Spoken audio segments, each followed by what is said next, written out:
할렐루야. 네, 반갑습니다. 오늘 사무엘하 7장의 말씀을 좀 살피려고 하는데, 이 사무엘하 7장은 사무엘서 전체의 중심이라고 할 수 있는 그런 장입니다. 본래 히브리 사람들은 사무엘 상하 이렇게 나누지 않았어요.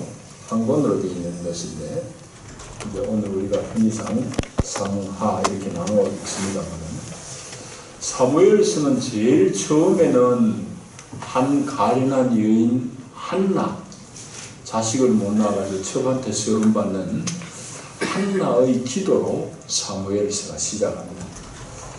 사무엘서 그럼 제일 마지막에는 어떻게 마감을 할까요?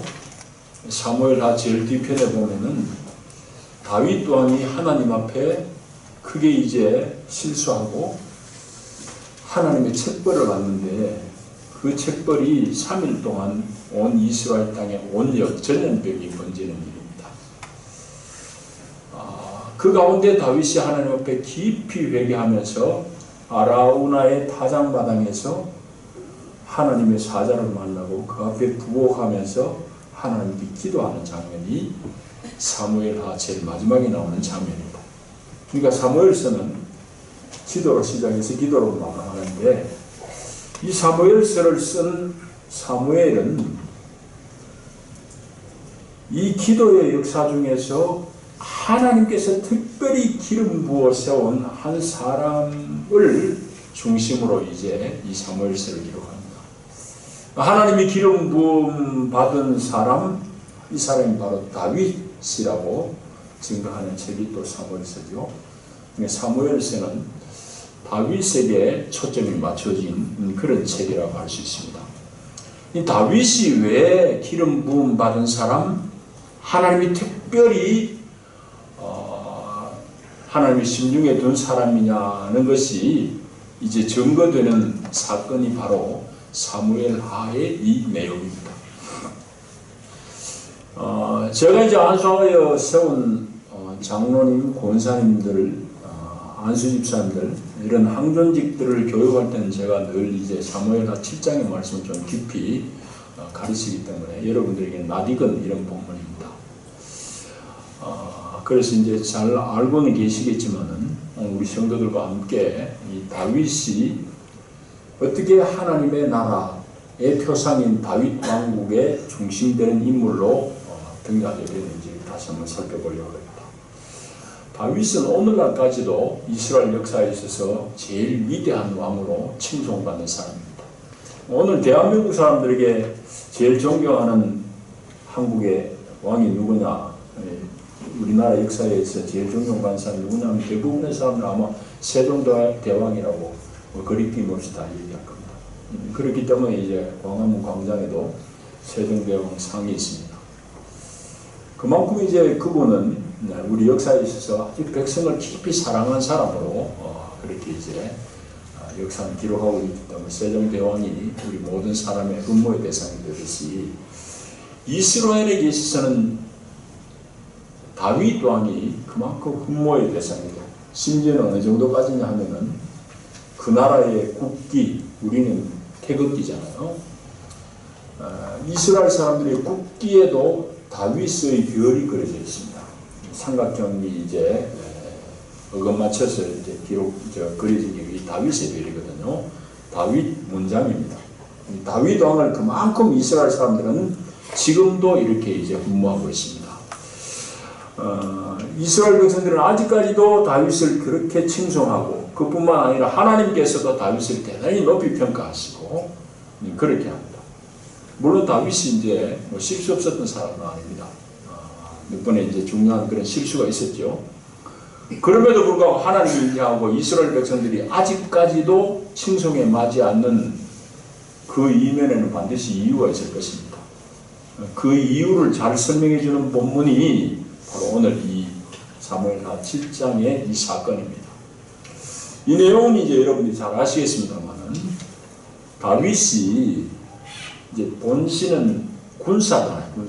군대 장수예요.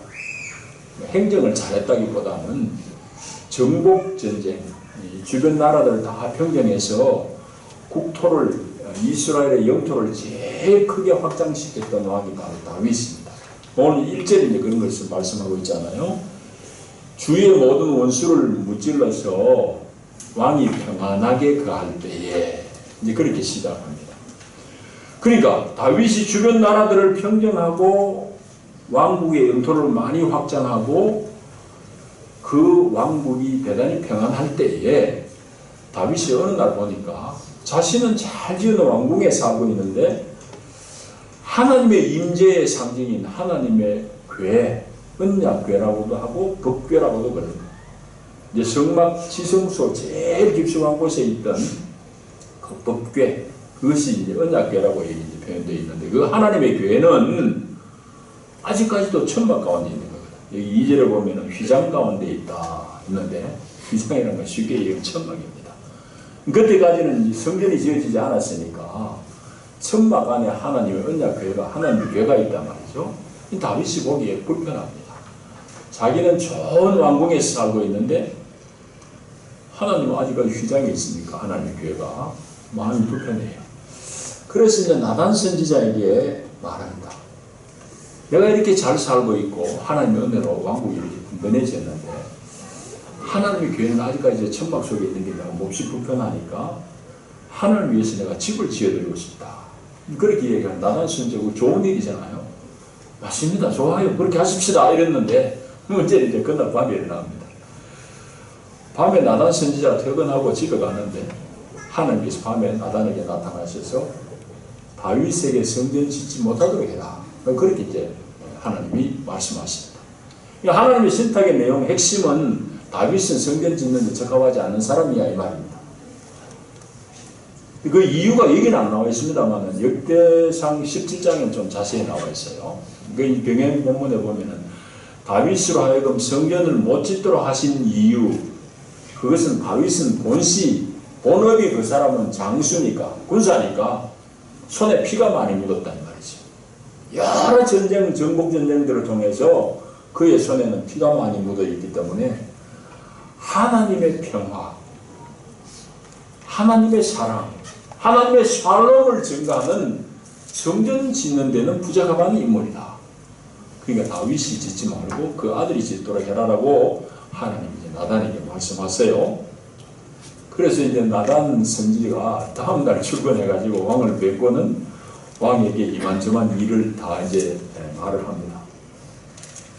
여러분들이 다윗의 입장이면 어떻게 했습니까? 아마 대부분의 사람 같으면 우리 중에 100중에 아마 나 분 정도는 대단히 시원했을 겁니다.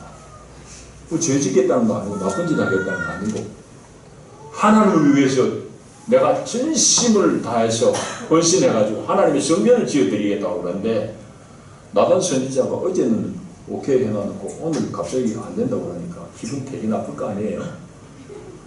생사 예탈권을 진 절대 왕권을 가진 사람입니다.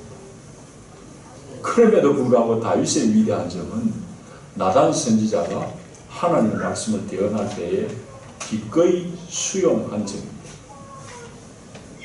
하나님을 위해서 내가 이렇게 수고하려고 하는데 당신 왜 나를 무시하냐?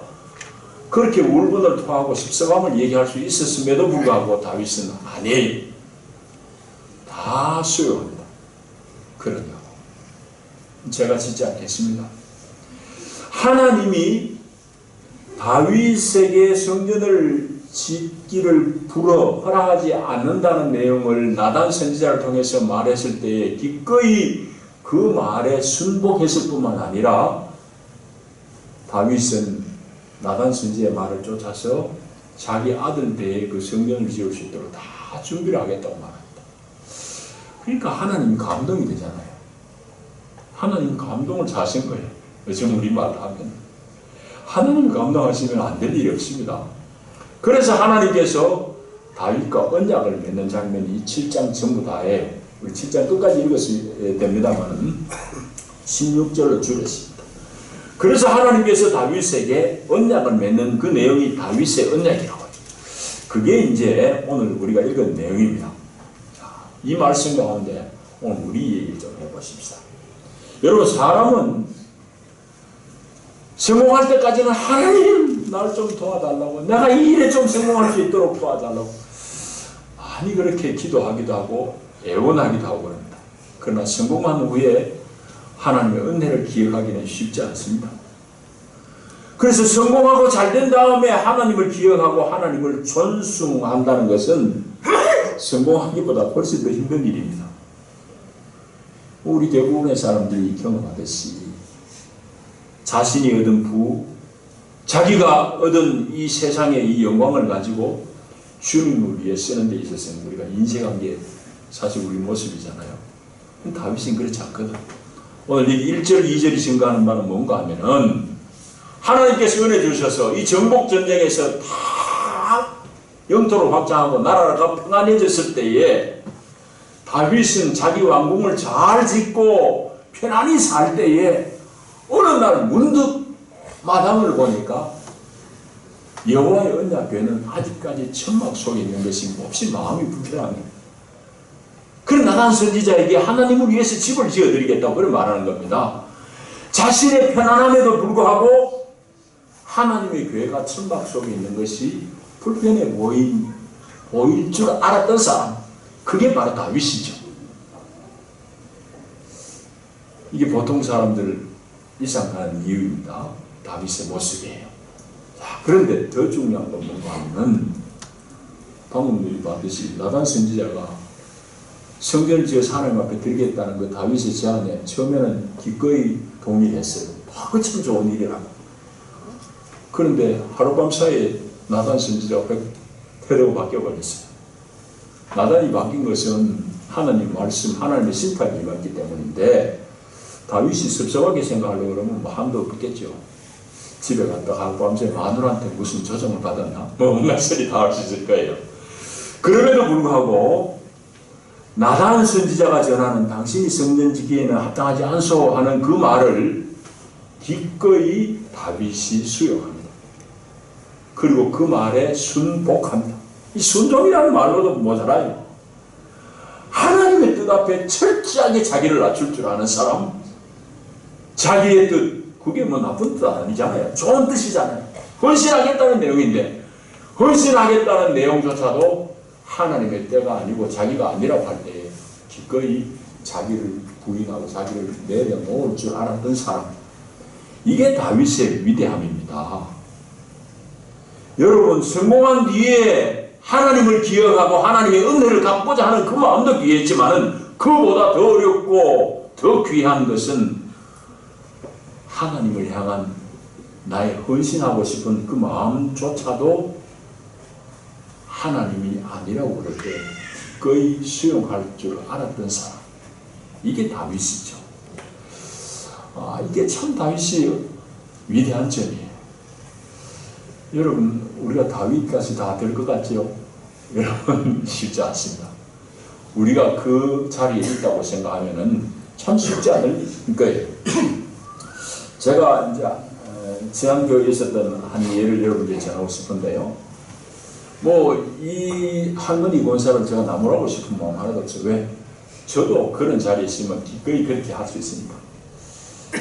지난번에 있었던 교회가 이제 꽤 규모가 컸으니까 좋은 관상수인데 제가 잘 기억이 안 나요. 이게 무슨 나무인지 잘 기억은 안 나는데 하여튼 나무를 하나를 연세 드신 권사님 한 분이 이제 오래전에 헌납했던 거예요.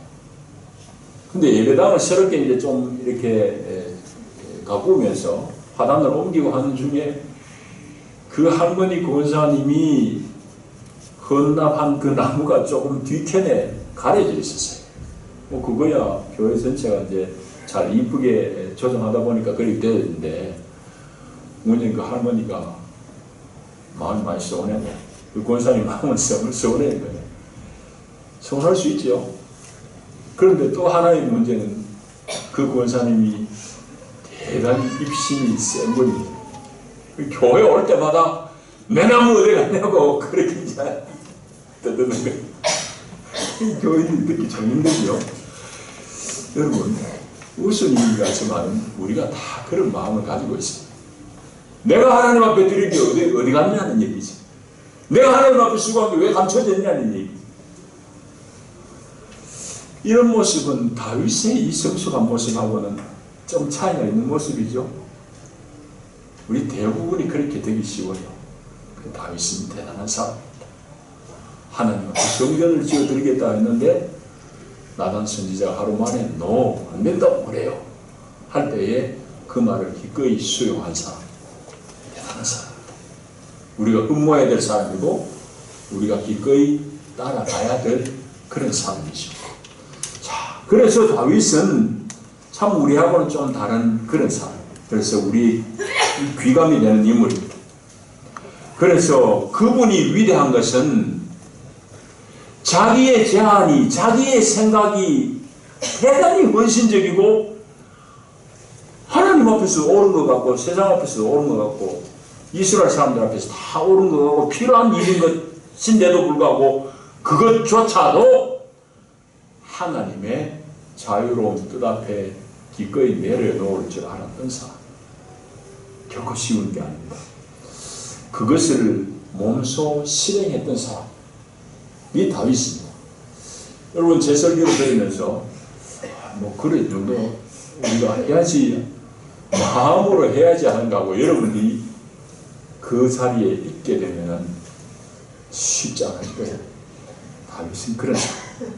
자, 이게 이제 오늘 우리 본문이 이제 내용인데, 그러니까 조금 전에 말씀드린 대로 하나님이 감동하실 수밖에 없잖아요.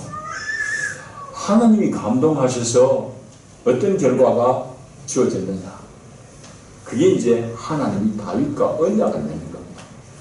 여러분 성경에 보게 되면은 몇몇의 중요한 언약이 있습니다. 노아와 맺은 언약, 그 언약을 하나님은 확증 도장 꽝 찍는 게 무지개잖아요. 노아와 맺은 언약이 있고 또 아브라함과 맺은 언약이 있고, 오늘 여기 또 중요한 언약이 다윗과 맺은 언약이 다윗 언약이라고 할 수 있어요.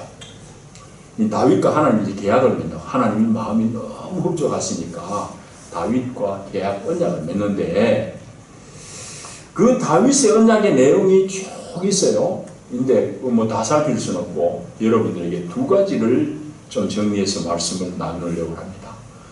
먼저는 9절에 보면은 하나님께서 이제 다윗을 보시고 하나님이 다윗과 맺는 언약 중에 한 가지 중요한 내용은 너의 이름을 위대하게 만들어 주겠다라는 내용입니다. 9절 뒤에 보면 그런 말씀 나오죠.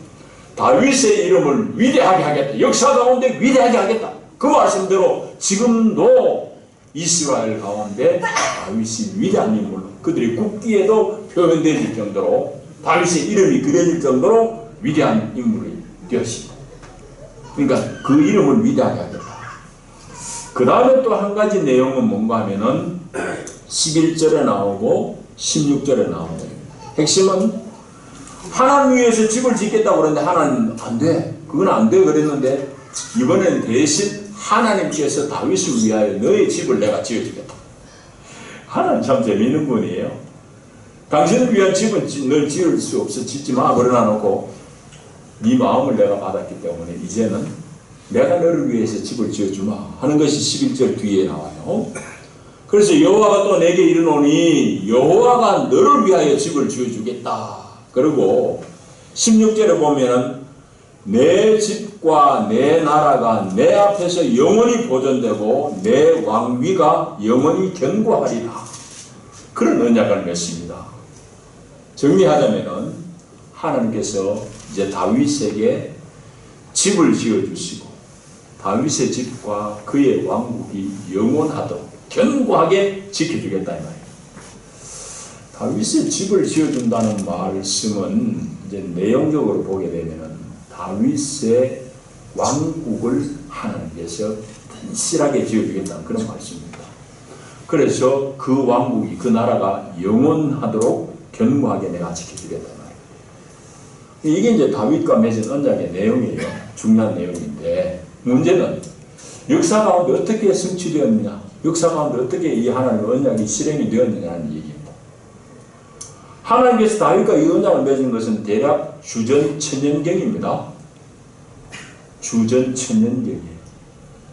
그런데 사실은 다윗의 후손들이 왕위를 쭉 이어오다가 주전 587년에 나라 다 망해버립니다. 다윗의 후손 중에 마지막 왕이 시드기야 왕이잖아요. 시드기야 왕 때에 바벨론이 쳐들어와가지고 중요한 인물들 다 포로로 잡혀가고 이스라엘 성벽은 무너지고 성전 다 불타버리고래요. 더군다나 시드기야 왕은 두 눈이 뽑힙니다. 그래가지고 차고에 채여가지고 바벨론 포로로 쇠사슬을 묶여가지고 포로로 걸려가요. 비참하게 다윗의 왕국이 끝마침합니다. 역사 속에 그래요. 실질적으로 역사 가운데는. 그러면 하나님의 이 언약은 어떻게 성취됐느냐 이런 얘기죠. 그 놀라운 사실은 신약이 시작되는데 복음서 마태복음 1장 1절이 어떻게 시작되는지 우리 잘 유념해 봐야 돼요. 마태복음 1장 1절은 이렇게 시작합니다. 아브라함과 다윗의 자손 예수 그리스도의 계보라. 이렇게 시작합니다.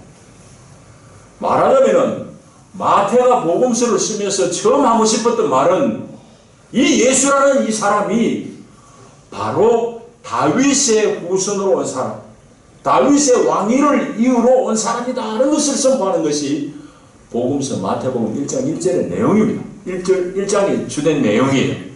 그러니까 다윗과 맺은 이 언약이 역사 가운데 한 400여 년이 있다가 나라가 망해버리지만은 하나님은 예수 그리스도를 다윗의 가문에 나게 하셔서 영원토록 왕국을 이을 왕이 되도록 하셨다 이 말이죠.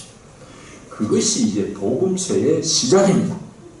그러니까 예수라는 사람이 바로 다윗의 왕국, 다윗의 왕위를 이은 영원한 왕이라는 것을 마태복음은 그렇게 우리에게 증거하는 거죠. 우리 이제 성탄절 전날 예수를 기다리는 대림절 마지막 주간에 와 있습니다. 오늘 우리가 다 예수를 믿고 예수의 다시 오심을 고대하고 소망하고 그럽니다. 여러분들 내가 예수 믿는다는 것의 의미가 뭔지 여러분 각자가 다 이제 여러분들 정리를 하셔야 됩니다.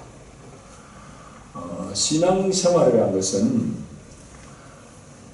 내용을 여러분들 각자가 잘 정리를 하고 있어요. 그것만큼 여러분들의 신앙이 성숙해질 수 있습니다. 내가 예수 믿는다는 것이 여러분들 중에 다양하게 정리가 될 것입니다.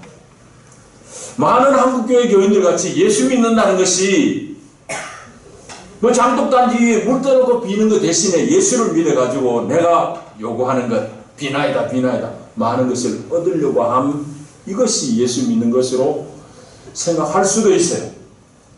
그러나 성경에서는 그게 예수 믿는 게 아니에요.